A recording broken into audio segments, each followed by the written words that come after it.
야, 거지 발사개. 너희 부모는 가정교육을 이따위로 시키더냐? 아, 맞다. 너 부모 없다고 했지? 그 이모라는 여자가 오냐오냐 키워서 이 모양인가? 날카로운 파열음이 생활관의 정적을 찢었다. 관물대가 우그러질 듯 걷어차이는 소리에 앉아있던 병사들의 어깨가 일제히 움찔하며 굳어졌다. 파주 적성면의 매서운 겨울 바람보다 더 차가운 공기가 내무반을 감돌았다. 그 중심에는 삐딱하게 짝다리를 짚은 박태민 일병이 서 있었고 그 앞에는 입술을 꽉 깨문 한도윤 이병이 고개를 숙인 채 떨고 있었다. 죄송합니다. 다시 정리하겠습니다. 도윤의 목소리는 작고 건조했다. 하지만 박태민은 그 대답이 마음에 들지 않는다는 듯 도윤이 방금 각을 잡아 개어놓은 전투복 상의를 바닥으로 획 집어 던졌다. 흙먼지가 묻은 전투화 발바닥이 깨끗한 전투복 위를 지시겼다. 죄송하면 군 생활이 끝나냐? 야, 한도윤. 내 말이 말 같지 않아? 우리 아버지가 누군지 알면 내가 감히 내 빨래를 이따위로 개어놓을 수 있어. 내 아버지가 별이다가 별. 하늘에 떠있는 그 별이라고.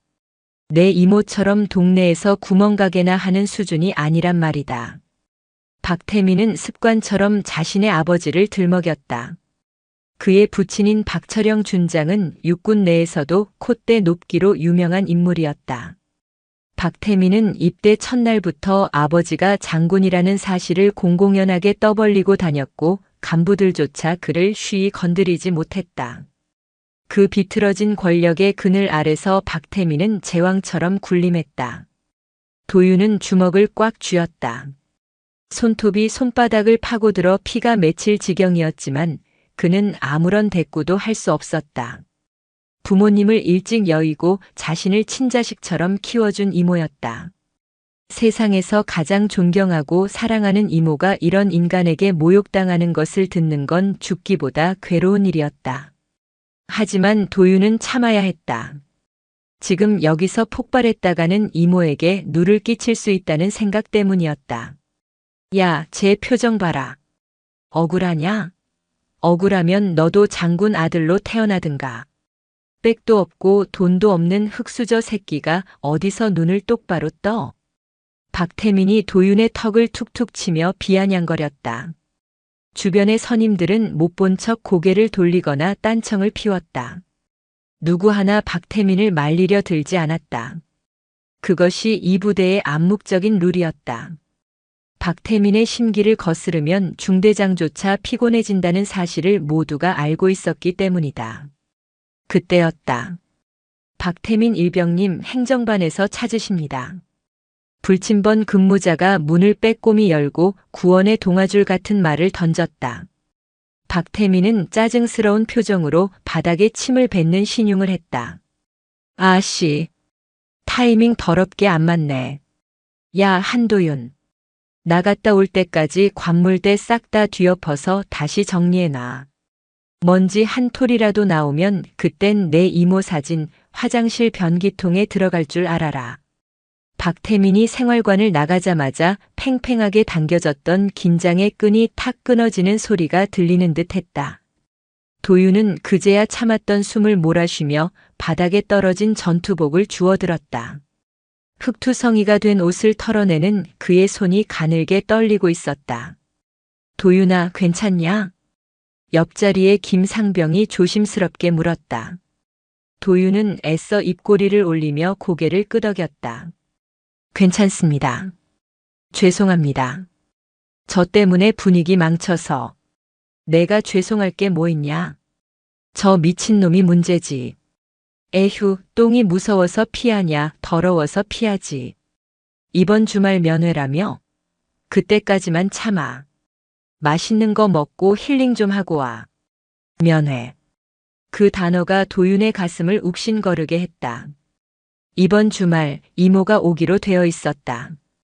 바쁜 와중에도 조카 얼굴 한번 보겠다고 서울에서 여기까지 달려올 이모를 생각하니 코끝이 시큰해졌다. 하지만 동시에 두려움이 밀려왔다. 혹시라도 면회실에서 박태민과 마주치지는 않을까. 이모가 박태민의 저런 아나무인적인 태도를 보게 되면 얼마나 속상해할까. 도윤은 관물대 깊숙한 곳에 숨겨둔 가족 사진을 꺼내보았다. 정복을 입은 이모와 어린 도윤이 환하게 웃고 있는 사진이었다. 사진 속 이모의 어깨에는 빛나는 계급장이 달려 있었지만 도윤은 부대에서 단 한 번도 이모의 직업이나 계급을 말한 적이 없었다. 도윤아, 군대에서는 내 힘으로 버티는 법을 배워야 해. 이모 핑계 대지 말고 내가 떳떳한 군인이 되었으면 좋겠다. 입대 전날 이모가 해주었던 당부를 도윤은 뼈저리게 기억하고 있었다. 그래서 그는 이모가 평범한 자영업을 한다고 둘러댔던 것이다. 하지만 지금 이 순간 그 약속이 자신을 옥죄는 족쇄처럼 느껴졌다. 도윤은 사진을 다시 가슴에 품으며 맹세했다. 이모에게만큼은 절대 이 지옥 같은 상황을 들키지 않으리라고. 그저 건강하게 잘 지내고 있다는 거짓말을 해서라도 이모를 안심시켜야겠다고 다짐했다. 하지만 그는 몰랐다. 다가올 주말이 단순한 면회가 아니라 부대 전체를 뒤흔들 거대한 폭풍의 시작이 될 줄은. 다음 날 일과 시간, 작업장 분위기는 그야말로 살얼음판이었다. 대대적인 진지 공사가 있는 날이었다. 도윤은 무거운 흙포대를 어깨에 짊어지고 비탈길을 오르고 있었다. 숨이 턱 끝까지 차올랐지만 잠시라도 멈출 수 없었다. 조금만 뒤처져도 박태민의 고함이 날아올 게 뻔했기 때문이다. 야, 한도윤, 동작 봐라, 동작. 군뱅이가 형님 하겠다. 밥 처먹고 힘을 어디다 쓰는 거야? 박태민은 작업은 하지 않고 삽자루에 기대선 채 감시자 노릇을 하고 있었다. 간부들도 그를 제지하지 않았다. 오히려 박태민이 캔 커피를 건네면 넙죽 받아 마시며 농담 따먹기나 할 뿐이었다. 아버님은 잘 계시지? 이번에 진급 심사 있으시다며? 소대장이 비굴한 웃음을 흘리며 물었다. 박태민은 거만하게 고개를 끄덕였다. 네, 뭐. 이번엔 무난하게 투스타 다시겠죠. 아버지가 그러시더라고요. 이번에 사단장으로 가면 저 좀 편한 보직으로 빼주신다고. 근데 제가 거절했습니다. 남자가 군대 왔으면 고생도 좀 해봐야지, 안 그렇습니까, 소대장님? 아이고, 역시 박일병은 정신 상태가 달라. 훌륭해, 훌륭해. 소대장의 칭찬에 박태민은 으쓱해져서 더욱 기고만장해졌다. 그 모습을 지켜보던 도윤의 속이 타들어갔다. 군인의 명예, 희생, 봉사. 훈련소에서 배웠던 그 모든 가치가 이곳에서는 휴지 조각보다 못했다. 오로지 아버지의 계급이 곧 아들의 계급이 되는 세상이었다. 점심시간이 지나고 잠시 휴식 시간이 주어졌다. 도윤은 수신자 부담 전화기 앞으로 달려갔다. 이모 목소리가 너무나 듣고 싶었다. 수화기를 들고 익숙한 번호를 누르려는 찰나 누군가 뒤에서 전화기 코드를 쑥 뽑아버렸다. 어디 감히 이등병 나부랭이가 선임들 눈치도 안 보고 전화를 써? 박태민이었다. 그는 뽑아낸 전화선을 채찍처럼 흔들며 도윤을 노려보았다. 죄송합니다. 급하게 드릴 말씀이 있어서. 드릴 말씀? 무슨 말씀? 아, 그 이모한테 징징거리려고. 나 힘들어서 못 해먹겠다고. 야, 너 같은 놈들 때문에 우리 군 기강이 무너지는 거야. 사내 자식이 툭하면 집에다 전화질이나 하고 말이야. 박태민은 도윤의 가슴을 손가락으로 쿡쿡 찔렀다. 그리고 내가 경고하는데 이번 주말 면회 때 음식 바리바리 싸들고 오지 말라고 해라. 냄새나고 귀찮으니까. 그냥 현금이나 좀 넉넉하게 쥐어주고 가시라고 해. 알았어? 이모는 그런 분 아닙니다. 도윤이 처음으로 반박했다.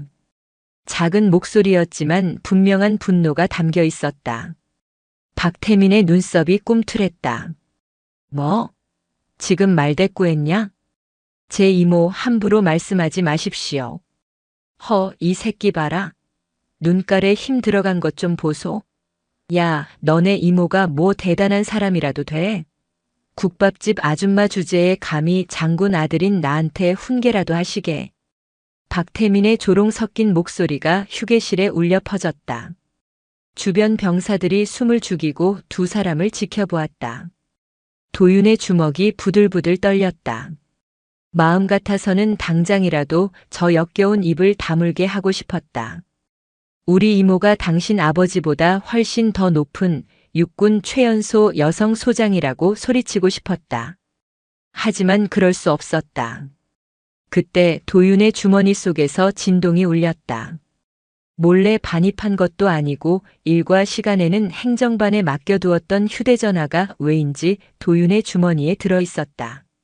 사실 아까 아침 점호 때 박태민이 슬쩍 도윤의 주머니에 넣어둔 것이었다. 명백한 함정이었다. 어라? 너 지금 휴대폰 소지하고 있는 거냐? 일과 시간에? 박태민의 입가에 비열한 미소가 번졌다. 이거 완전 당나라 군대네. 이등병이 작업 중에 폰질이나 하고. 소대장님, 여기 보안 위반자가 있습니다. 박태민이 큰 소리로 간부를 불렀다. 도윤의 얼굴이 하얗게 질렸다. 아니라고, 이건 모함이라고 말하고 싶었지만 주머니에서 나온 전화기는 명백한 증거였다. 결국 도윤은 그날 오후 내내 완전 군장을 하고 연병장을 돌아야 했다. 땀이 비오듯 쏟아지고 어깨가 끊어질 듯 아팠지만 육체적인 고통보다 더 참기 힘든 것은 박태민이 연병장 벤치에 앉아 아이스크림을 빨며 자신을 구경거리로 삼고 있다는 사실이었다. 참아야 한다. 참아야 한다. 도윤은 주문을 외우듯 되뇌었다. 이틀 뒤면 이모가 온다. 그때까지만 버티자. 이모의 따뜻한 미소를 보면 이 모든 지옥도 잠시나마 잊을 수 있을 것이다. 해질녘 붉게 물든 하늘을 바라보며 도윤은 눈물을 삼켰다. 저 멀리 서울 하늘 아래 있을 이모 서지수 소장은 지금 무엇을 하고 있을까? 드디어 결전의 토요일이 밝았다. 파주의 하늘은 유난히 맑고 높았다. 면회객들이 하나둘 위병소를 통과하며 부대 안은 활기로 가득 찼다. 치킨 냄새, 피자 냄새가 진동하고 오랜만에 만난 가족과 연인들의 웃음소리가 끊이지 않았다. 도윤은 아침부터 거울을 100번은 본 것 같았다. 어급 전투복을 다려입고 전투화에는 파리가 낙상할 정도로 광을 냈다. 혹여나 초췌한 모습을 들킬까봐 찬물로 세수도 여러 번 했다. 한도윤 면회. 행정병의 호출에 도윤은 용수철처럼 튀어나갔다. 면회실로 향하는 발걸음이 구름 위를 걷는 듯 가벼웠다. 심장이 쿵쾅거렸다. 면회실 문을 열고 들어서자 수많은 인파 속에서도 단번에 눈에 띄는 사람이 있었다. 창가 쪽 구석 자리에 조용히 앉아 있는 여인. 헐렁한 베이지색 카디건에 통이 넓은 청바지, 그리고 얼굴을 반쯤 가리는 커다란 선글라스를 낀 수수한 차림의 중년 여성이었다. 머리는 대충 묶어 올렸고 화장기 하나 없는 민낯이었다. 누가 봐도 평범한 동네 이모, 아니 어쩌면 시장통에서 흔히 볼 수 있는 억척스러운 아줌마 같은 모습이었다. 하지만 도윤에게는 세상 그 누구보다 아름답고 든든한 사람이었다. 이모. 도윤이 달려가자 서지수가 선글라스를 살짝 내리며 환하게 웃었다. 눈가에 잡힌 주름마저도 도윤에게는 그리움의 대상이었다. 우리 강아지 그새 더 늠름해졌네. 어디 다친 데는 없고 밥은 잘 먹고. 서지수는 자리에서 일어나 도윤을 꽉 껴안았다. 낡은 카디건에서 나는 익숙한 섬유유연제 냄새에 도윤은 울컥 눈물이 날 뻔했다. 네, 잘 지내요. 이모는요? 바쁘신데 어떻게 오셨어요? 바쁘긴 뭐가 바빠. 조카 면회가 1순위지. 앉아. 내가 좋아하는 잡채랑 갈비찜 해왔어. 식기 전에 먹자. 서지수는 챙겨온 보자기들을 주섬주섬 풀었다. 화려한 포장도 아니고 투박한 반찬통이었지만 그 안에는 도윤이 좋아하는 음식들이 가득했다. 도윤은 허겁지겁 젓가락질을 시작했다. 입안 가득 퍼지는 익숙한 집밥의 맛에 긴장이 스르르 녹아내리는 것 같았다. 서지수는 그런 도윤을 애틋하게 바라보았다. 하지만 그녀의 예리한 눈썰미는 도윤의 손등에 난 작은 상처와 웃고 있지만 어딘가 그늘진 눈빛을 놓치지 않았다. 대한민국 육군 소장의 눈을 속일 수는 없었다. 무슨 일이 있구나. 서지수는 직감했다. 하지만 내색하지 않고 물을 건네며 부드럽게 물었다. 선임들은 잘해줘? 힘든 일 있으면 이모한테 다 말해. 이모가 해결은 못해줘도 들어줄 수는 있잖아. 아유, 다들 잘해줘요. 진짜예요. 걱정 마세요. 도윤이 짐짓 밝은 척하며 대답했다. 그때였다. 면회실 입구 쪽이 소란스러워졌다. 야, 비켜, 비켜. 길 막지 말고. 귀에 거슬리는 목소리. 도윤의 젓가락질이 멈칫했다. 박태민이었다. 그는 부모님 면회를 온 것이 아니라 후임들의 면회 음식을 뺏어 먹으러 어슬렁거리고 있었다. 그의 곁에는 아부하는 추종자 두어 명이 붙어 있었다. 박태민의 시선이 먹잇감을 찾는 하이에나처럼 면회실을 훑다가 구석에 있는 도윤과 서지수에게 꽂혔다. 어라?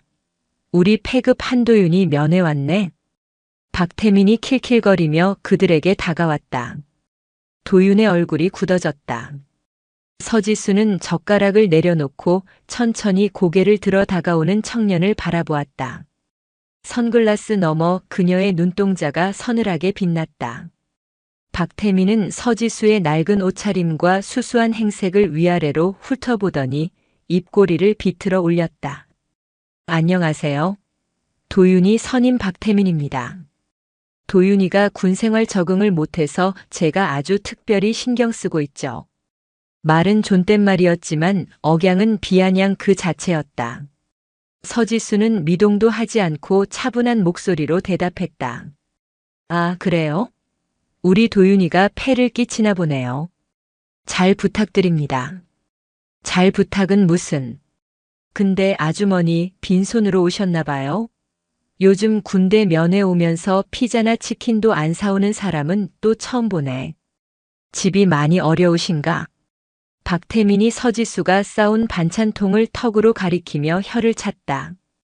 이런 촌스러운 반찬 요즘 애들 안 먹는데. 도윤아, 너네 이모 센스가 좀 없으시다. 하긴 뭐 돈이 있어야 센스도 챙기지. 박태민 일병님 그만하십시오. 도윤이 자리에서 벌떡 일어났다. 얼굴이 불그락푸르락했다. 하지만 박태민은 아랑곳하지 않고 서지수 바로 앞까지 다가갔다. 그리고 주머니에서 지갑을 꺼내 10,000원짜리 한 장을 식탁 위에 툭 던졌다. 이거 가지고 가서 매점에서 냉동이라도 좀 사오세요. 우리 도윤이 이딴 풀떼기 먹여서 힘이나 쓰겠어요? 아, 남으면 차비하시고요. 정적. 면회실 안의 공기가 차갑게 얼어붙었다. 주변의 다른 면회객들도 수군거리며 이쪽을 쳐다보았다. 도윤은 부들부들 떨며 주먹을 쥐었고 박태민은 승자의 미소를 지으며 서지수의 반응을 즐기고 있었다. 서지수는 식탁 위에 던져진 10,000원짜리 지폐를 물끄러미 바라보았다.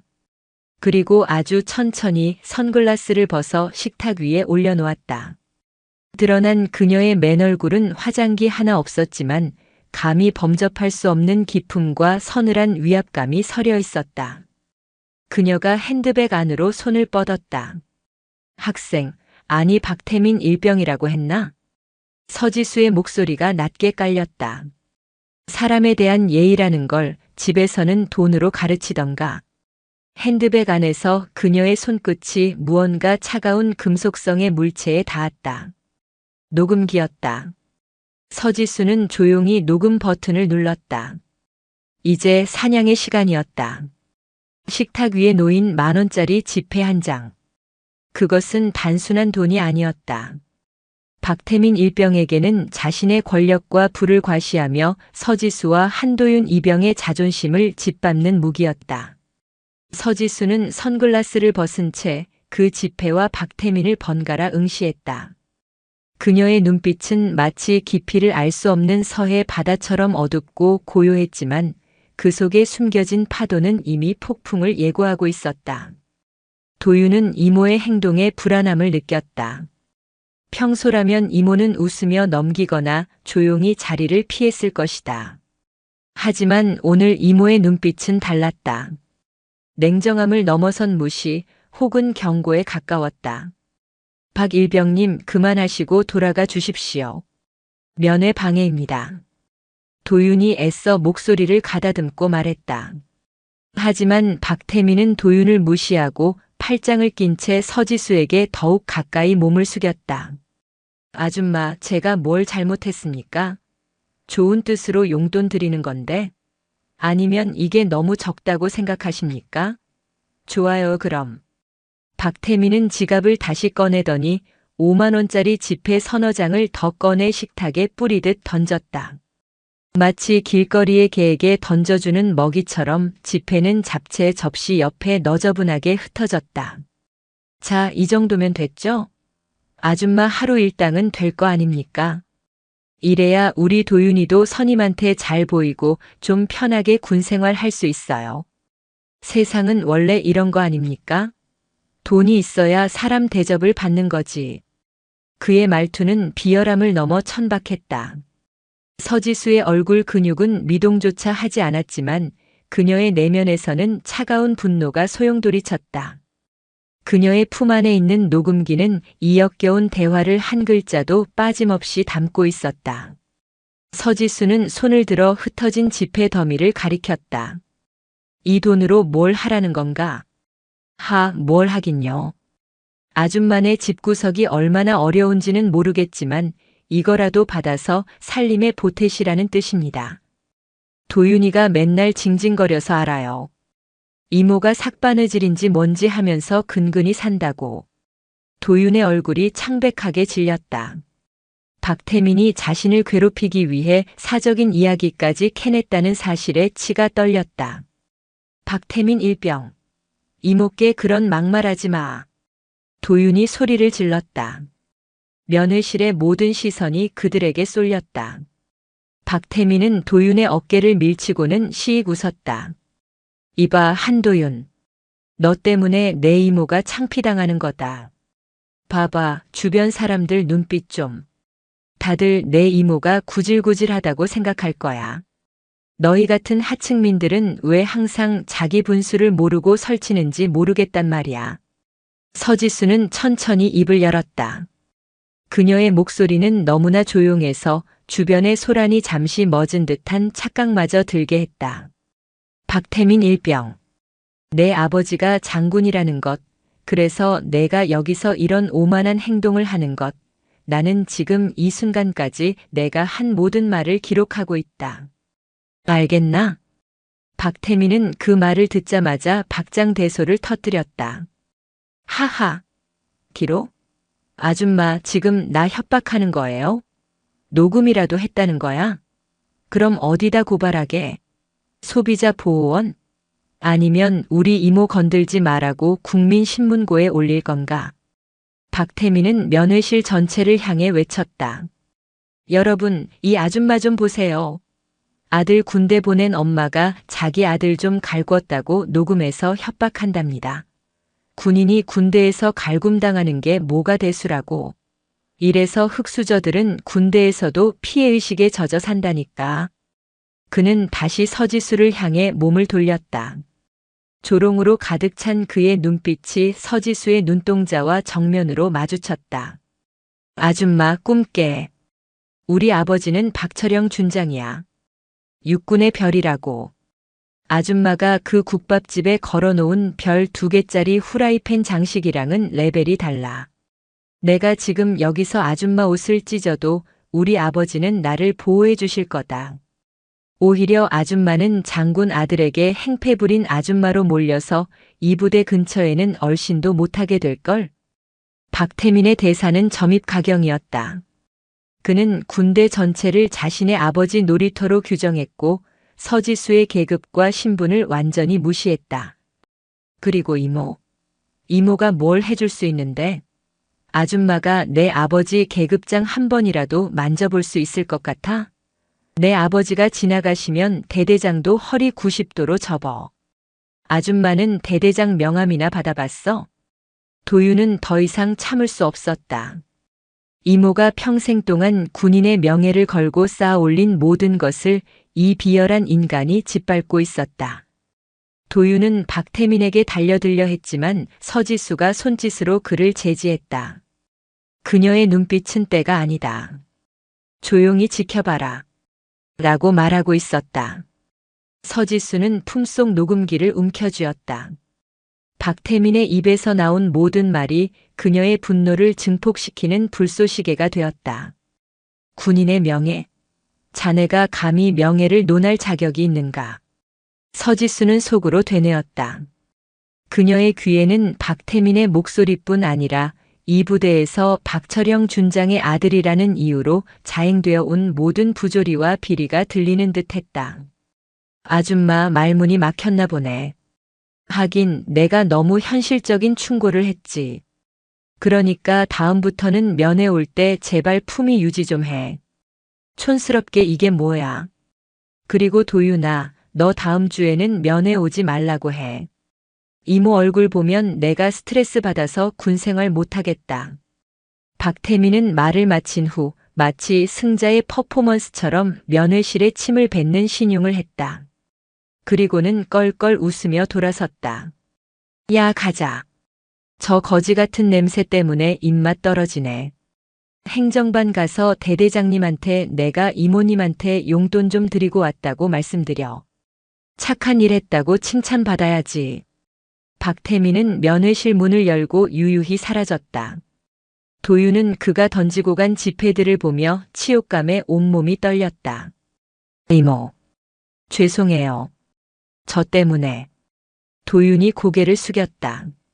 서지수는 천천히 자리에서 일어나 흩어진 지폐들을 하나하나 주워 모았다. 그녀의 손길은 빠르지 않았지만 한치의 오차도 없었다. 그리고는 그 돈뭉치를 반듯하게 접어 자신의 주머니에 넣었다. 아니, 도윤아. 내 잘못이 아니야. 이건 내가 겪을 필요 없는 부조리였고 그 아이의 오만함이 부른 결과일 뿐이야. 서지수는 다시 선글라스를 끼고 면회실 창밖을 바라보았다.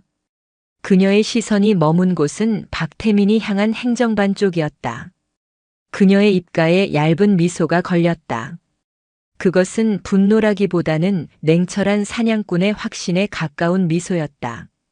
이모가 내게 해줄 수 있는 건 내가 이곳에서 겪은 부조리가 얼마나 잘못된 것인지, 세상과 군대가 얼마나 정의로운 곳인지를 보여주는 거야. 그리고 그 대가가 얼마나 무서운지 저 아이에게 알려주는 것이고. 서지수는 쇼핑백을 들고 면회실을 나섰다. 도윤은 이모의 뒷모습에서 평소에는 전혀 볼 수 없었던 거대한 위압감을 느꼈다. 낡은 카디건 속에 숨겨진 것은 단순한 조카 바보 이모가 아니었다. 그것은 거대한 조직을 이끄는 지휘관의 그림자였다.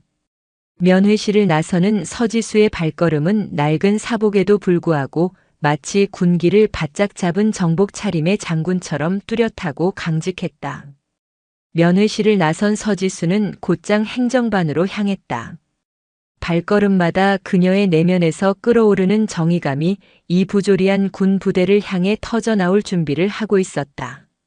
그녀의 쇼핑백에는 이미 폭풍을 일으킬 핵이 담겨 있었다. 서지수는 행정반 입구에서 걸음을 멈췄다. 낡은 카디건 차림의 그녀는 유리문 너머로 행정반 내부를 응시했다. 박태민은 거기 있었다. 소파에 건방지게 앉아 다리를 꼬고 대대장과 면담 중인 듯한 모습이었다. 대대장은 박태민 앞에서 연신 미소를 짓고 있었고 그 모습은 서지수의 눈에는 그저 장군의 아들이라는 껍데기에 아첨하는 한심한 군인일 뿐이었다. 야, 대대장님한테 내가 착한 일 했지 않습니까? 거지 같은 아줌마한테 용돈도 주고. 박태민의 웃음소리가 유리문 틈으로 새어나왔다. 서지수는 더 이상 지체할 필요가 없다고 판단했다. 이미 충분한 증거를 확보했고 그 악행은 계속되고 있었다. 그녀는 천천히 그리고 단호하게 행정반 문을 열고 들어섰다. 여기가 면회객 출입이 통제되는 구역인가? 서지수의 목소리는 낮았지만 행정반 전체를 압도하는 울림이 있었다. 박태민은 고개를 돌리다 서지수의 얼굴을 보자마자 콧방귀를 뀌었다. 아, 뭐야. 거지 아줌마. 여기는 면회실 아니에요. 민간인 통제 구역이라고요. 얼른 나가요. 대대장님 면담 중인 거 안 보여? 대대장 중령은 갑작스러운 민간인의 등장에 미간을 찌푸렸다. 아주머니. 여긴 들어오시면 안 됩니다. 면회실로 가세요. 대대장인가? 서지수는 대대장의 계급장과 눈을 마주치지 않은 채 물었다. 대대장은 그녀의 무례한 태도에 발끈했다. 내가 이 부대 대대장 최영재 중령이다. 군부대에서 함부로 언성을 높이지 마시지. 서지수는 대대장을 향해 단 한 걸음 내디뎠다. 그리고는 대대장 책상 위 전화기 옆에 놓인 작은 녹음기를 꺼내 들었다. 그녀의 손가락이 재생 버튼을 눌렀다. 이거 가지고 가서 매점에서 냉동이라도 좀 사오세요. 우리 도윤이 이딴 풀떼기 먹여서 힘이나 쓰겠어요? 아, 남으면 차비하시고요. 아줌마 꿈깨. 우리 아버지는 박철영 준장이야. 육군의 별이라고. 내가 지금 여기서 아줌마 옷을 찢어도 우리 아버지는 나를 보호해 주실 거다. 녹음된 박태민의 목소리가 행정반을 채웠다. 대대장의 얼굴이 순식간에 굳어졌다. 박태민은 당황했지만 이내 다시 오만함을 되찾았다. 대대장님, 저 아줌마 보세요. 녹음해서 협박하는 것 좀 보세요. 이거 명백한 불법 녹취 아닙니까? 서지수는 재생 버튼을 멈추고 녹음기를 주머니에 다시 넣었다. 불법 녹취? 군 내부 부조리, 사적 지시, 위계에 의한 폭력과 모욕, 직무태만 방조. 이 모든 것을 기록하는 것이 불법인가? 나는 지금 현행범의 증거물을 확보한 것뿐이다. 하, 미쳤네. 아줌마 나대지 마요. 내 아버지가 누군지 알면. 바로 그때였다. 서지수는 숨을 깊게 들이마시고는 허리를 굽혀 자신이 들고 온 낡은 쇼핑백에 손을 넣었다. 그녀의 손이 쇼핑백 안에서 부스럭거렸다. 박태민과 대대장은 그녀가 기껏해야 물병이나 과자 봉지를 꺼낼 것이라 생각했다. 하지만 그녀가 꺼낸 것은 단정하게 접힌 육군 정복 상의와 정모였다. 행정반의 모든 움직임이 멈췄다. 서지수는 거울도 보지 않고 능숙한 동작으로 헐렁한 카디건을 벗어던졌다. 그 안에는 다림질이 완벽하게 된 흰색 반팔 상의가 드러났다. 그리고는 망설임 없이 정복 상의를 입기 시작했다. 버튼 하나하나를 잠글 때마다 행정반의 공기는 압력소처럼 끌어올랐다. 정복 상의를 완전히 걸쳐 입은 서지수는 마지막으로 왼손을 들어 어깨선을 만졌다. 그녀의 손끝이 황금빛으로 빛나는 두 개의 별을 조심스럽게 어루만졌다. 소장의 계급장이었다. 대한민국 육군 최연소 여성 투스타 서지수 소장의 정복이었다. 정모를 머리에 쓰는 순간 면회실에서 수수한 조카 이모로 보였던 그녀의 모든 모습은 흔적도 없이 사라졌다. 방금 전까지 무례하게 굴던 민간인은 온데간데 없고 그 자리에 선 것은 서리빨 같은 위엄과 냉철한 카리스마를 내뿜는 지휘관이었다. 대대장 최영재 중령은 자신이 본 것을 믿을 수 없었다. 그의 머리가 순식간에 새하얗게 변했다. 낡은 사복이 아닌 두 개의 별이 빛나는 정복. 그는 헐레벌떡 자리에서 일어나 차렷 자세를 취했지만 몸이 굳어 경례조차 제대로 하지 못했다. 소장님, 충성. 제가 미쳐.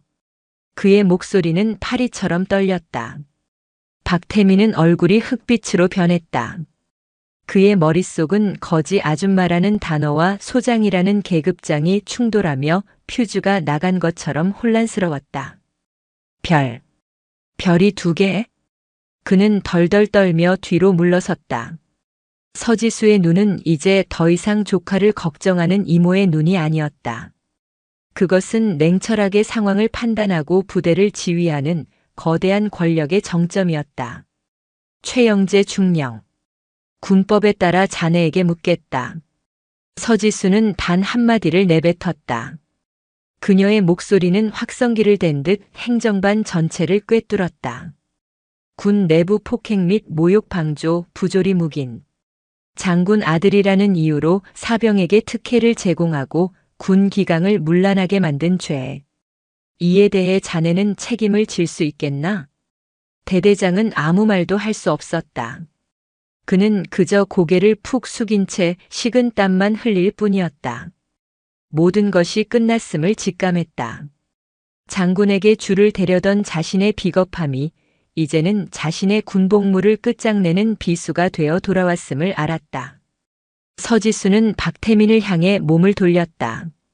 박태민은 이미 공포에 질려 소파 뒤로 숨으려 하고 있었다. 박태민 일병. 내가 언급한 별은 바로 나다. 내 아버지가 누군지 아냐고. 나는 내 아버지의 지휘 계통상에 있는 상관이며 군인의 명예를 더럽힌 너희 부자를 심판할 권한이 있는 사람이다. 서지수의 말이 끝나기도 전에 행정반 전화기가 미친 듯이 울리기 시작했다. 대대장은 감히 전화를 받을 엄두조차 내지 못했다. 소장님, 방금 연대장님께 전화가 왔습니다. 전방 부대 상황 보고 때문에. 행정병의 목소리가 떨렸다. 서지수는 한 손을 들어 행정병을 제지했다. 필요 없다. 나는 지금 전방 부대의 상황이 아닌 군인의 명예를 점검하는 중이다. 이 사실을 즉시 상급 부대에 보고하라.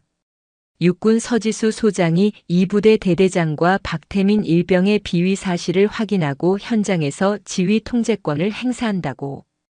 그 말 한마디는 이 작은 부대를 넘어 군 전체를 뒤흔들 핵폭탄 선언과 같았다. 행정반 밖에는 헐레벌떡 달려온 연대장과 참모들이 사색이 되어 서 있었다. 그들 모두 투스타 서지수 소장이 그것도 사복 차림으로 면회실에 왔다가 난데없이 정복을 꺼내 입고 군기를 바로잡고 있다는 기막힌 소식에 혼비백산하여 달려온 것이었다. 그리고 가장 중요한 한 사람 박철영 준장에게도 이 소식은 이미 전달되었을 터였다.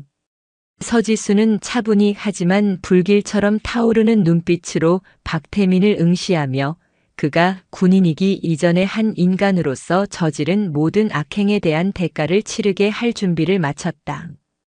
이 순간 서지수는 조카 바보 이모가 아닌 정의를 집행하는 심판자 그 자체였다. 서지수 소장의 정복 착용과 함께 발동된 지휘 통제권 행사는 군사 작전만큼이나 빠르고 정확했다. 면회실과 행정반 주변은 순식간에 통제되었고 부대원들은 영문도 모른 채 극도의 긴장감 속에 갇혔다. 대대장 최영재 중령은 이미 정신이 나가버린 듯 경직된 자세로 서지수 앞에서 고개를 들지 못하고 있었다.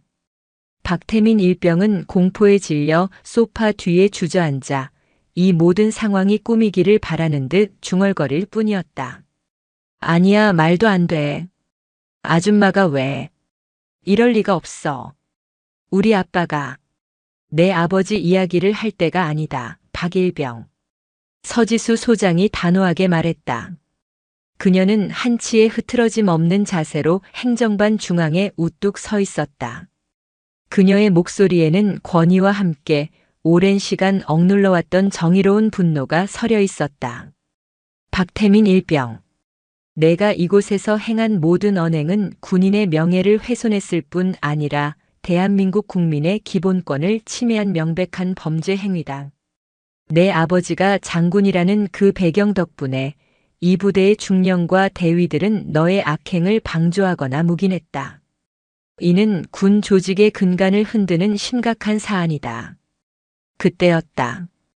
행정반 문이 벌컥 열리더니 사색이 된 얼굴에 사단 참모장 박철영 준장이 수행원들을 대동하고 헐레벌떡 뛰어들어왔다. 그의 정복은 흐트러져 있었고 이마에는 식은 땀이 흥건했다. 아들의 비위를 감싸주려 전방부대에 급히 왔다가 자신의 아들이 모욕했던 그 아줌마가 자신보다 높은 계급의 장군이라는 사실을 뒤늦게 보고받은 것이다. 서 소장, 아니 서장군님, 이게 무슨 일이십니까? 박철영 준장이 뛰어들어와 서지수에게 거수 경례를 올렸다. 그의 목소리는 떨렸지만 군인 특유의 억센 기운을 억누르지는 못했다. 박 준장, 자네 아들의 행태를 현장에서 직접 확인했다. 내 조카를 향한 모욕은 차치하고라도 군의 기강을 문란하게 만들고 군복의 명예를 땅에 떨어뜨린 이 상황에 대해 자네는 어떻게 설명할 생각인가? 서지수의 눈빛은 박 준장을 꿰뚫는 듯 했다. 박철영 준장은 순간 말문이 막혔다. 자신이 예상했던 것보다 상황이 훨씬 심각했다. 눈앞의 서지수 소장은 개인적인 감정으로 움직이는 것이 아니라 군의 정의를 집행하는 거대한 시스템 그 자체였다. 서장군님, 죄송합니다. 제 아들이 어리석어서 제가 잘못 키웠습니다. 하지만 한 번만 선처를. 군 기강을 잡겠다는 뜻은 아니었습니다. 군 기강을 잡겠다는 뜻이 아니었다고. 자네 아들은 면회객인 나를 향해 자신의 아버지가 장군이므로 내 옷을 찢어도 된다고 호언장담했다. 자네의 계급을 방패 삼아 폭력을 휘두르려 했던 것이다. 이것이 어떻게 단순한 어리석음으로 치부될 수 있나, 박 준장? 서지수는 단숨에 박 준장의 변명을 찍어 눌렀다. 그리고 품속에서 녹음기를 다시 꺼내 박태민의 목소리를 틀었다. 우리 아버지는 박철영 준장이야. 육군의 별이라고. 내가 지금 여기서 아줌마 옷을 찢어도 우리 아버지는 나를 보호해 주실 거다. 녹음된 음성은 박철영 준장의 뺨을 때리는 듯 했다. 주변의 모든 간부들은 숨도 쉬지 못하고 이 지옥 같은 순간을 지켜보았다. 박 준장의 얼굴은 수치심과 분노 그리고 공포로 일그러졌다. 서지수는 재생을 멈추고 녹음기를 든 채 박 준장을 향해 날카롭게 호통쳤다. 박철영 준장, 자네가 군인의 명예를 논할 자격이 있는가? 자네의 아들은 자네의 계급을 범죄의 면죄부로 사용했다. 이 모든 것이 자네의 왜곡된 가치관에서 비롯된 것은 아닌가? 그녀의 질문은 단순한 질책이 아니었다. 그것은 군인이자 아버지로서의 자격을 박탈하는 준엄한 심판이었다. 자네가 사병들에게 사적 지시를 내리고 특혜를 제공했다는 의혹에 대해서도 즉시 헌병 수사를 개시할 것이다. 이 부대 대대장 최영재 중령 역시 지휘관으로서 직무를 유기하고 장군 아들의 비위를 묵인한 죄를 물어 징계위원회에 회부될 것이다. 서지수는 마지막으로 주저앉아 떨고 있는 박태민을 내려다보았다. 박태민 일병. 내가 언급했던 10,000원짜리 지폐다. 내가 이 돈으로 모욕하려 했던 것은 한 명의 이등병과 그의 이모가 아니었다. 너는 이 돈으로 군인의 명예와 정예, 그리고 공정한 사회의 가치를 능멸하려 했다. 군인으로서 내 행위에 대한 대가는 가볍지 않을 것이다. 그녀는 주머니에 넣어두었던 지폐를 다시 꺼내 박태민의 얼굴 앞에서 바닥에 떨어뜨렸다. 헌병대. 현장에 있는 박태민 일병을 군형법 위반 혐의로 즉시 체포 연행하라. 그리고 박철영 준장에 대해서는 지휘보고 체계 이탈 및 아들 비호 의혹에 대한 수사를 개시하고 상부의 지시가 있을 때까지 일체의 지휘 활동을 중지하도록 조치하라. 서지수의 명령은 일사천리였다. 대기하고 있던 헌병들이 들어와 박태민 일병에게 수갑을 채웠다. 박태민은 비명을 질렀다. 아빠, 아빠, 살려줘. 나 안 했어. 아빠, 박철영 준장님. 하지만 박철영 준장은 고개를 떨군 채 아무 말도 하지 못했다. 자신의 아들이 끌려나가는 모습을 무기력하게 바라볼 뿐이었다. 그의 머릿속은 이미 닥쳐올 파국에 대한 계산으로 가득 차 있었다. 모든 것이 정리된 후 서지수는 다시 면회실로 돌아왔다. 도윤은 멍한 표정으로 이모를 기다리고 있었다. 눈앞에서 벌어진 믿을 수 없는 상황에 아직 정신을 차리지 못한 듯 했다. 서지수는 정복 상의를 벗고 다시 낡은 카디건을 걸쳤다. 그리고는 선글라스를 벗고 도윤을 향해 따뜻하게 웃었다. 이제 다 끝났어, 도윤아. 그녀는 도윤에게 다가가 조용히 안아주었다. 도윤은 이모의 품에 안겨 참았던 울음을 터뜨렸다. 이모가 짊어져야 했던 모든 고통, 그리고 이모가 자신을 위해 보여준 압도적인 정의의 힘에 대한 감격이었다. 이모. 소장님. 이모가 소장님인걸. 왜 말 안 했어요? 도윤이 훌쩍거리며 물었다. 서지수는 조카의 머리를 쓰다듬으며 대답했다. 말 안 한 게 아니야. 너는 내 힘으로 떳떳하게 군인이 되길 바랐을 뿐이고 나는 내게 이모의 권력이 아닌 군인의 명예가 얼마나 소중한 가치인지를 보여주고 싶었을 뿐이다. 오늘 너는 가장 용감한 군인의 모습을 보여줬어. 박태민의 모욕 속에서도 꿋꿋하게 버텨냈으니까. 서지수는 면회실을 나섰다. 헌병대와 군 관계자들의 경례를 받으며 그녀는 낡은 사복 차림에도 불구하고 이 부대의 가장 높은 곳에 서 있었다. 도윤은 이모의 뒷모습을 보며 깨달았다. 진짜 권력은 계급장 뒤에 숨겨진 오만함이 아니라 정의를 위해 용기를 내는 사람의 어깨에 달려있다는 것을. 파주 최전방 부대에 불어닥친 별을 품은 그림자의 폭풍은 오랫동안 군의 심장에 맺혀있던 부조리의 응어리를 시원하게 씻어내는 참교육의 서막이었다. 권선징악의 짜릿한 여운과 함께 도윤은 이제 더 이상 약한 이등병이 아니었다. 그는 정의로운 이모의 희망을 품은 진정한 군인으로 다시 태어났다. 서지수 소장이 부대를 떠난 직후 파주 최전방 부대는 숨막히는 정적에 휩싸였다. 면회실과 행정반 주변을 통제했던 헌병들은 소장 직할의 강력한 명령을 수행하며 일사불란하게 움직였다. 박태민 일병과 박철영 준장은 각각 군사경찰에 의해 연행되었고 대대장 최영재 중령은 행정반 한 구석에 망부석처럼 서서 허공을 응시하고 있었다. 그의 얼굴은 방금 전까지의 오만함이나 당황스러움이 아닌 모든 것을 잃은 자의 절망으로 가득했다. 부대원들 사이에서는 괴담처럼 이야기가 퍼져나갔다. 이등병의 이모가 사실은 투스타 장군이었으며 그 장군이 아들의 백을 믿고 설치던 준장의 아들을 현장에서 체포하고 준장까지 지위 정지시켰다는 믿기 힘든 사실이었다. 충격은 곧 두려움으로 변했다. 박태민 일병의 비위를 묵인하거나 동조했던 선임병들은 불안감에 떨었고 간부들은 자신의 경력이 통째로 날아갈까봐 공포에 질려 상부에 전화를 걸었지만 그 어떤 연락도 서지수 소장의 지휘 통제보다 우선할 수 없었다. 한도윤 이병은 생활관으로 돌아왔지만 그를 대하는 주변의 태도는 180도 달라져 있었다. 이전에는 그를 패급 취급하며 무시하거나 괴롭혔던 선임들이 이제는 눈도 마주치지 못하고 깍듯이 경례를 붙였다. 한이병. 아니, 한도윤 병사. 아까 일은 죄송합니다. 저희가 박일병 눈치를 보느라. 한도윤 병사님 정말 괜찮으십니까? 제가 아까 밥 먹을 때부터 표정이 안 좋으신 걸 알고 있었습니다만. 가증스러운 사과와 비굴한 아첨이 쏟아졌다. 도윤은 그들의 위선적인 태도에 구역질이 났지만 애써 침착함을 유지했다. 그는 이모의 말을 기억했다.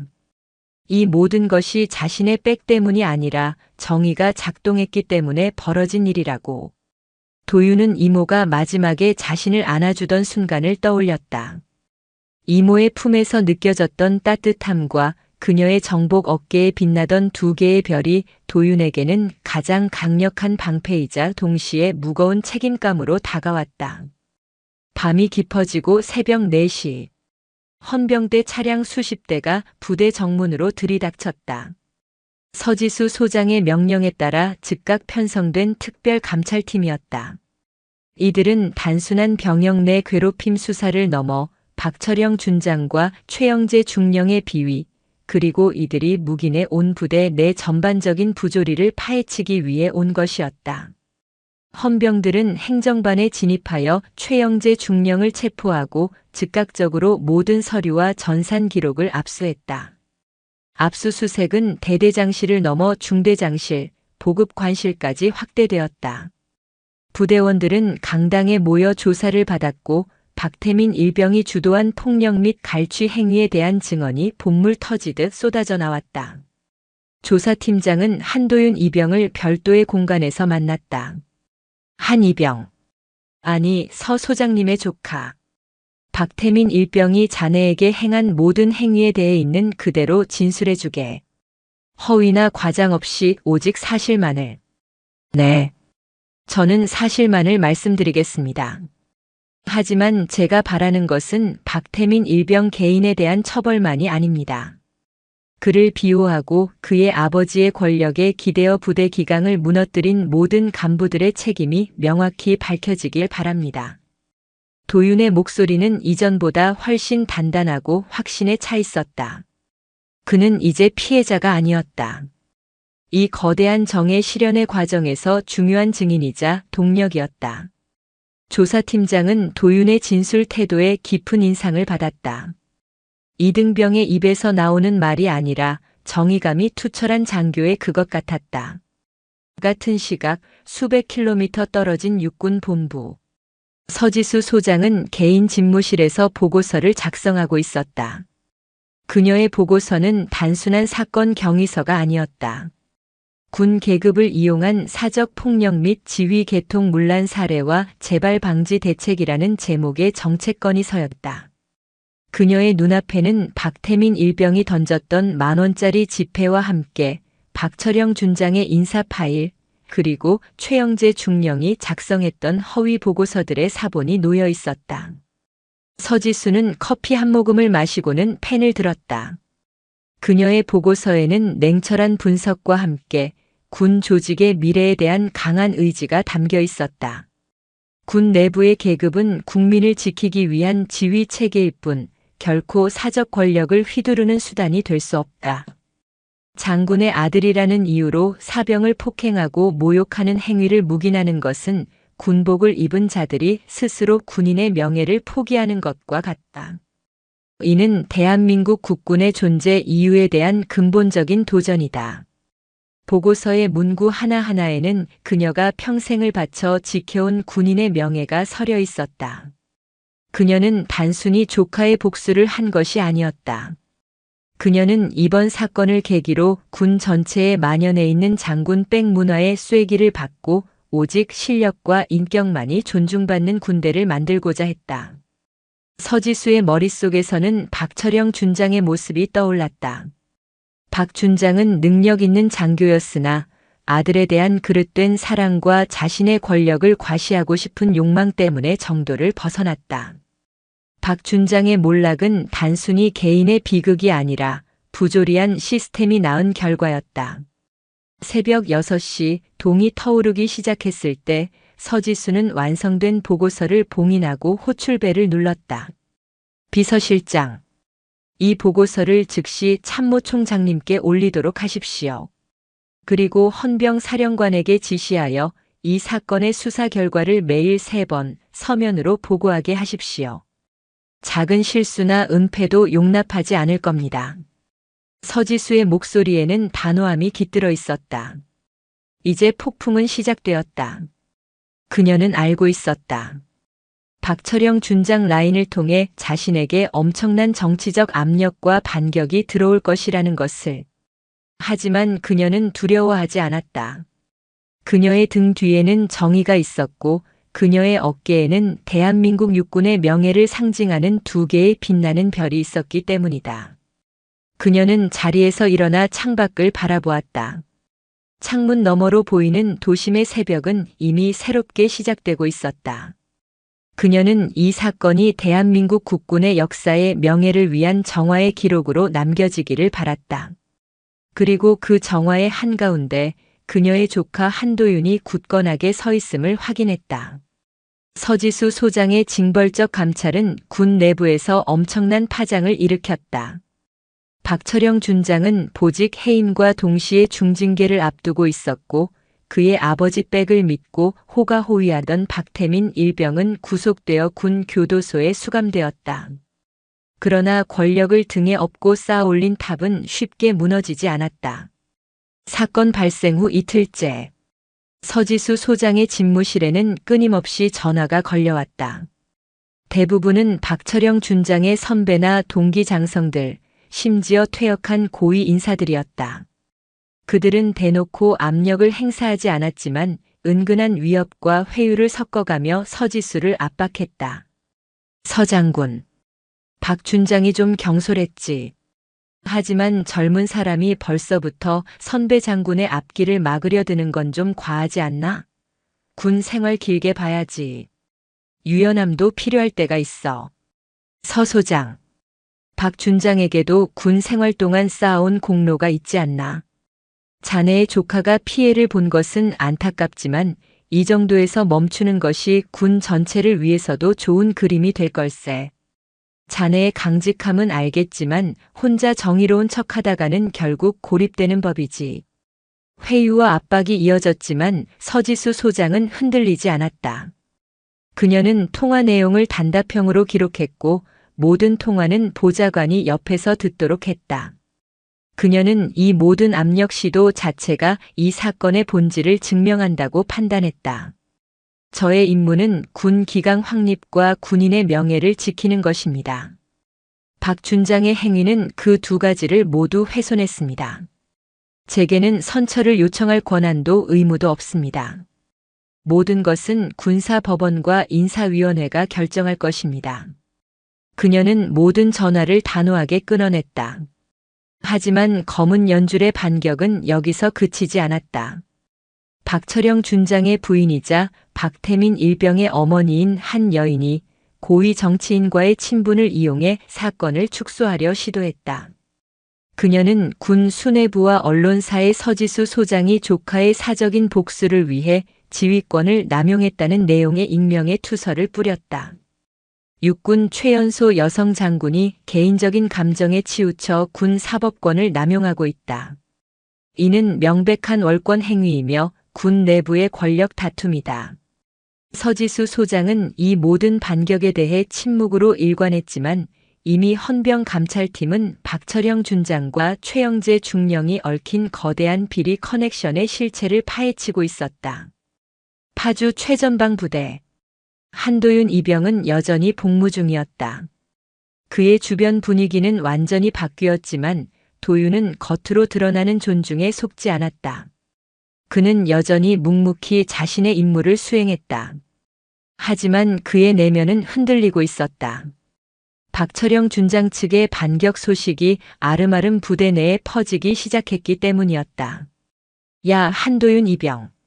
너네 이모가 너무 세게 나간 거 아니냐? 박 준장이 그냥 당하고 있겠냐?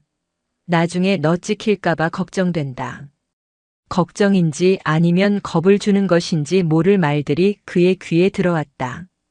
도윤은 두려움을 느꼈다. 이모가 아무리 장군이라도 거대한 권력 집단의 반격을 혼자 막아낼 수 있을까? 혹시 이모가 자신 때문에 불이익을 당하는 건 아닐까? 그때 중대장이 도윤을 불렀다.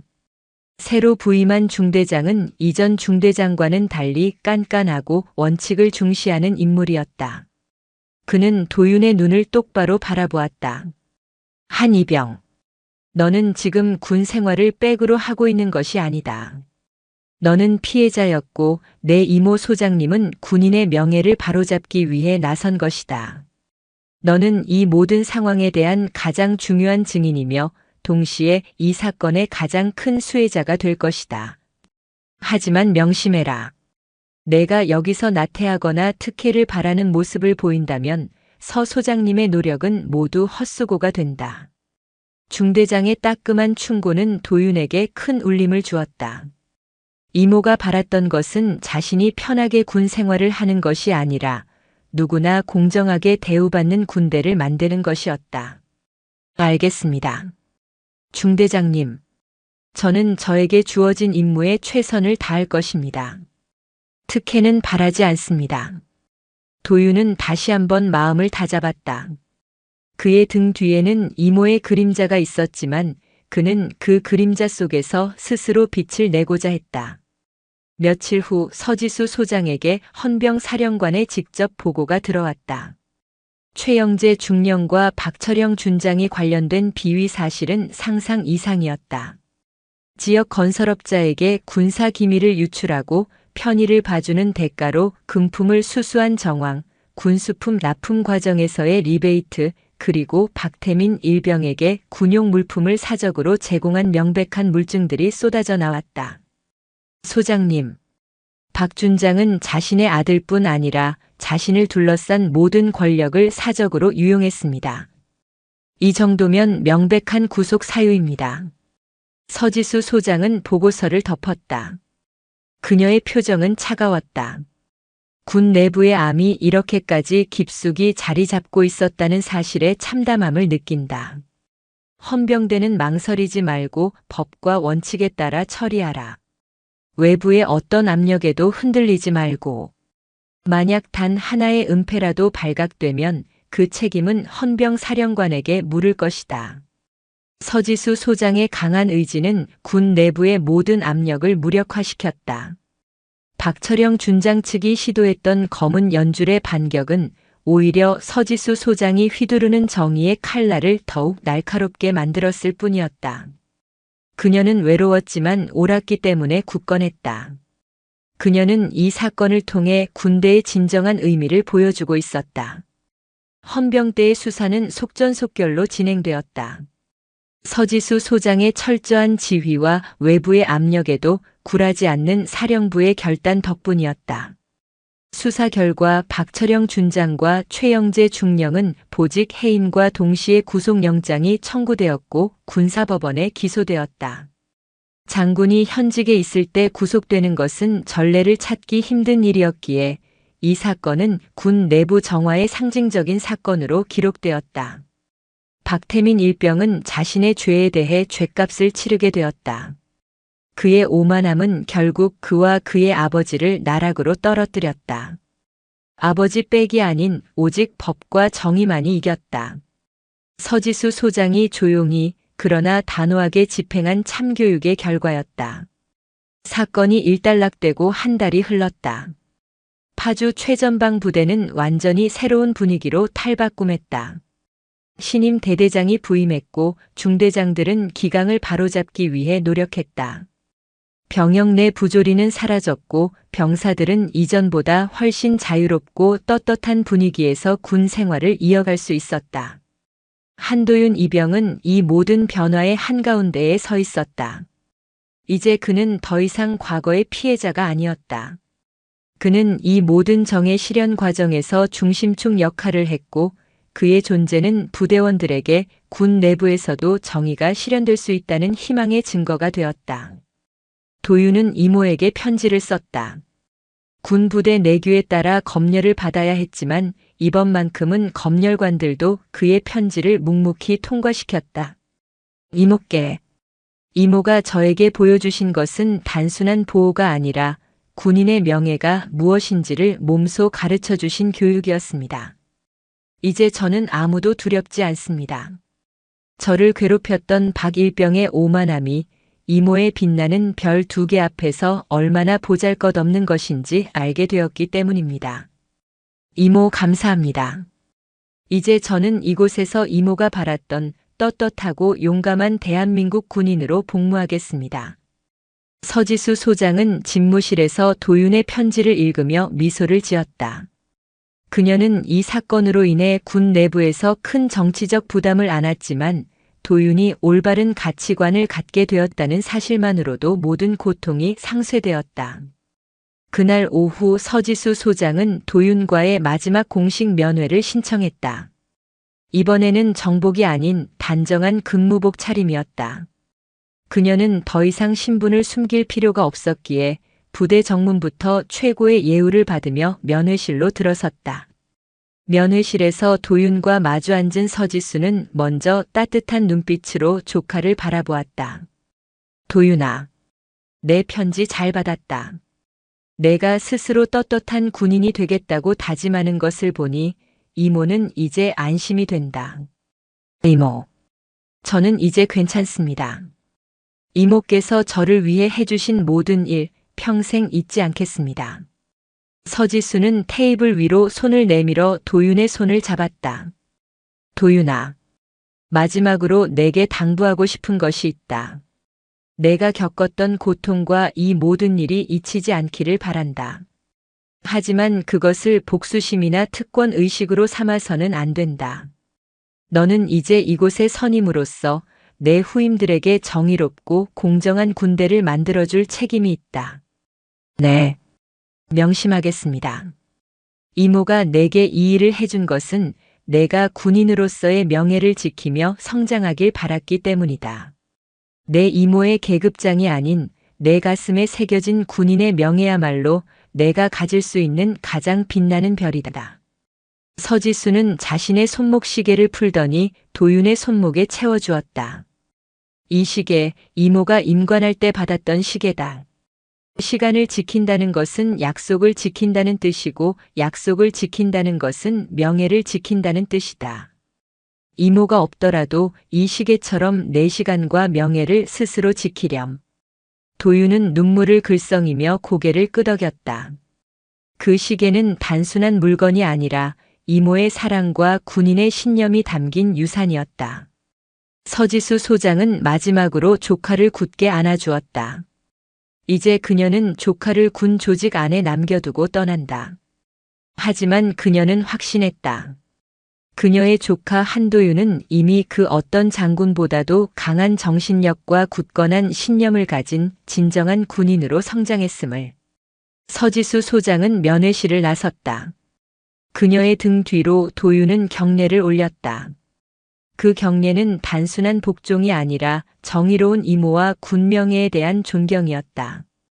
부대를 나서는 서지수 소장의 뒷모습은 낡은 사복 차림에도 불구하고 하늘의 별처럼 빛나고 있었다.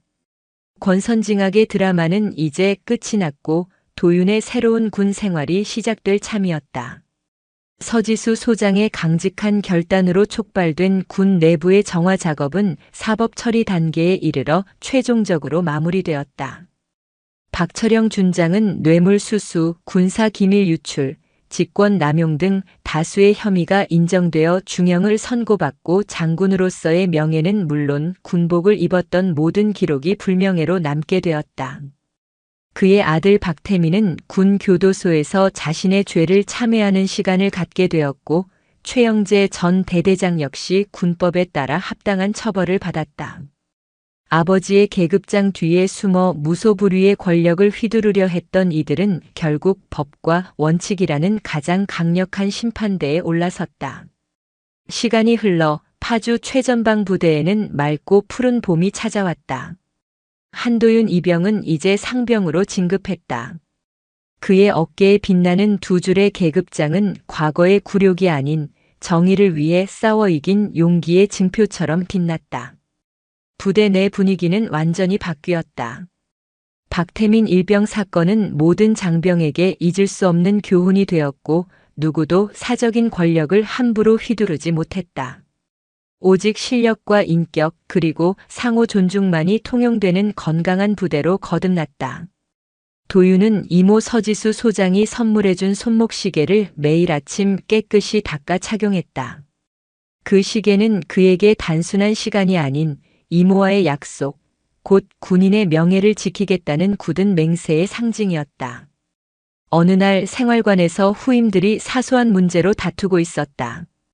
한 후임이 실수로 다른 후임의 관물대에 물을 엎질렀고 피해를 입은 후임이 격앙된 목소리로 항의하고 있었다. 야, 김이병. 눈은 장식으로 달고 다니냐? 이거 내 어머니가 힘들게 사주신 거야. 죄송합니다. 제가 일부러 그런 게 아닙니다. 이전 같았으면 선임병들이 고함을 치거나 힘으로 상황을 덮었을 것이다. 하지만 도윤은 침착하게 그들 사이에 끼어들었다. 둘 다 잠시 멈춰라. 도윤의 차분하면서도 단호한 목소리에 두 후임은 다툼을 멈추고 그를 바라보았다. 김희병. 실수라고 해도 타인의 물건에 피해를 입혔으니 사과해야 한다. 그리고 조심하는 습관을 들여야 한다. 하지만 이 후임. 내 물건이 소중한 만큼 타인의 실수도 너그러이 받아들일 줄 알아야 한다. 이 부대에서 가장 중요한 것은 서로에 대한 존중과 이해다. 우리는 계급이 아니라 명예로 뭉친 군인들이다. 도윤은 이모 서지수 소장이 자신에게 가르쳐 주었던 대로 명확한 책임과 배려의 원칙을 동시에 적용하여 상황을 중재했다. 다툼은 거짓말처럼 순식간에 정리되었다. 후임들은 도윤의 공정한 모습에 감화되어 고개를 끄덕였다.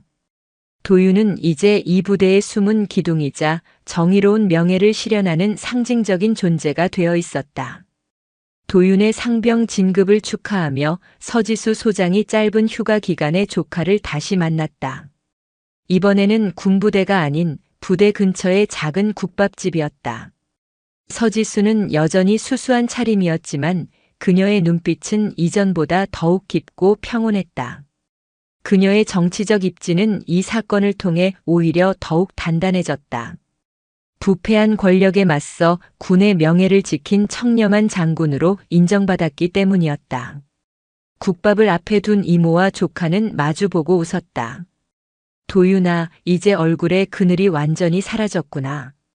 군복이 내게 정말 잘 어울린다. 이모 덕분입니다. 제가 그때 이모가 주신 시계 덕분에 후임들에게 공정하게 대할 수 있게 되었어요. 이모가 가르쳐 주신 명예를 지키는 시간의 무게를 알게 되었습니다. 도윤은 손목의 시계를 들어보였다. 서지수는 만족스러운 미소를 지었다. 그래. 잘했다. 군복은 계급장 이전의 명예의 옷이다. 내가 그 명예를 스스로 지키기 시작했으니 이모는 더 이상 걱정할 것이 없다. 서지수는 국밥 그릇에 말없이 고기를 얹어주었다. 그 국밥은 과거 박태민 일병이 촌스럽다며 모욕했던 바로 그 집밥의 연장이었다. 이제 그 국밥은 정의와 사랑의 상징이 되었다. 이모, 저는 박 일병이 안쓰럽기도 해요. 결국 아버지의 그릇된 욕심이 그를 망친 것 아닙니까? 도윤의 말에 서지수는 잠시 생각에 잠겼다. 맞다. 그의 비극은 결국 스스로 자초한 것이지만 그 뿌리에는 왜곡된 권력 의식이 있었다. 군대는 개인의 사적인 배경이 아닌 오직 헌신과 능력으로 평가받는 곳이어야 한다. 이모가 너에게 보여준 것은 복수가 아니라 이 단순한 진실을 지키기 위한 투쟁이었단다. 서지수는 문득 창밖을 바라보았다. 멀리서 군용 차량이 지나가는 소리가 들려왔다. 그녀는 다시 조카에게 시선을 돌렸다. 군대는 정의가 작동하지 않으면 가장 위험한 조직이 된다. 하지만 정의가 지켜지면 세상에서 가장 굳건한 방패가 되지. 도윤아, 너는 이제 이 방패를 지탱하는 훌륭한 군인이다. 내 어깨에 달린 작은 상병 계급장이 그들이 가졌던 별 2개보다 훨씬 더 값지고 빛나는 명예의 별이다.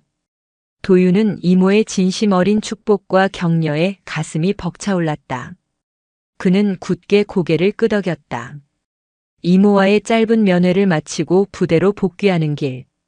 도윤은 발걸음이 가벼웠다. 더 이상 군대는 두려움의 장소가 아니었다. 군대는 이제 그의 명예를 키우고 그가 정의를 실현할 수 있는 배움터였다. 최전방 부대의 하늘은 유난히 푸르고 높았다. 그 하늘 아래 낡은 사복 차림의 서지수 소장은 다시 서울로 향하는 기차에 몸을 실었다. 그녀는 창밖으로 스쳐 지나가는 풍경을 바라보며 조용히 미소 지었다. 자신이 심었던 정의의 씨앗이 굳건한 뿌리를 내렸음을 확인했기 때문이다. 그녀의 마음속에 그리고 조카 한도윤의 가슴에 새겨진 군인의 명예는 밤하늘의 어떤 별보다도 더 영원하고 빛나는 별로 영원히 자리 잡을 것이었다.